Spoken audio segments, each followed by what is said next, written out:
ಹ್ಮ್. ನಮಸ್ಕಾರ, ನವನಾರಿ ವ್ಲಾಗ್ಸ್ಗೆ ಸ್ವಾಗತ. ನಾವಿವತ್ತು ಹೊಗೇನಕಲ್ ಫಾಲ್ಸಲ್ಲಿ ಬೋಟಿಂಗ್ ಹೋಗ್ತಾ ಇದ್ದೀವಿ.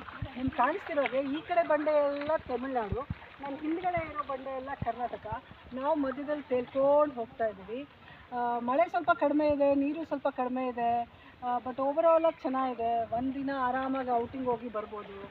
ಬೋಟಲ್ಲಿ ಇವರು 500 to 800 ರುಪೀಸ್ ಚಾರ್ಜ್ ಮಾಡ್ತಾರೆ. ಚಾರ್ಜ್ ಮಾಡಿ ನಿಮ್ಮನ್ನ ಬೋಟಲ್ಲಿ ಕರ್ಕೊಂಡು ಹೋಗ್ತಾರೆ. ಗೌರ್ಮೆಂಟ್ ಚಾರ್ಜ್ ಎಷ್ಟಿದೆ ಮೇಡಮ್? ಏನು ಸರ್, ಗೌರ್ಮೆಂಟ್ ಚಾರ್ಜ್ 1500? ಹೌದು. ಓಕೆ. ಆಮೇಲೆ ಡ್ರೈವರ್ ಇವ್ರಿಗೆ ಬೋಟ್ಸ್ಮನ್ಗೆ ಒಂದು 500 ರುಪೀಸ್ ಅದು ನೀವು ಎಷ್ಟು ಸ್ಪೆಂಡ್ ಮಾಡ್ತಿರೋ ಇಲ್ಲಿ ಅವರ್ಸು ಅದ್ರ ಮೇಲೆ ಡಿಪೆಂಡ್ ಆಗುತ್ತೆ.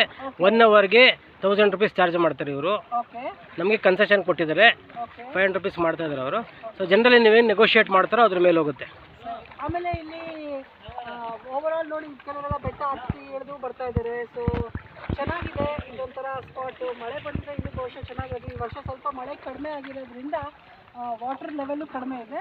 ಬಟ್ ನಮಗೆ ಫಾಲ್ಸ್ ಹತ್ರ ಕರ್ಕೊಂಡೋಗಿ ನೀರೆಲ್ಲ ನಮ್ಮ ಮೇಲೆ ಬೀಳಿಸ್ತಾರೆ. ಅದು ತುಂಬ ಚೆನ್ನಾಗಿತ್ತು, ರಿಫ್ರೆಶಿಂಗ್ ಆಗಿತ್ತು. 1 ಅವರ್ ಬೋಟಿಂಗ್ ಇರುತ್ತೆ ನೋಡಿ. ಅಷ್ಟು ದೂರ ಕರ್ಕೊಂಡು ಹೋಗ್ತಾರೆ. ಕರ್ಕೊಂಡೋಗಿ ಅಲ್ಲಿ ಯೂಟರ್ನ್ ಮಾಡ್ಕೊಂಡು ವಾಪಸ್ ಹಿಂಗೆ ಬರ್ತೀವಿ.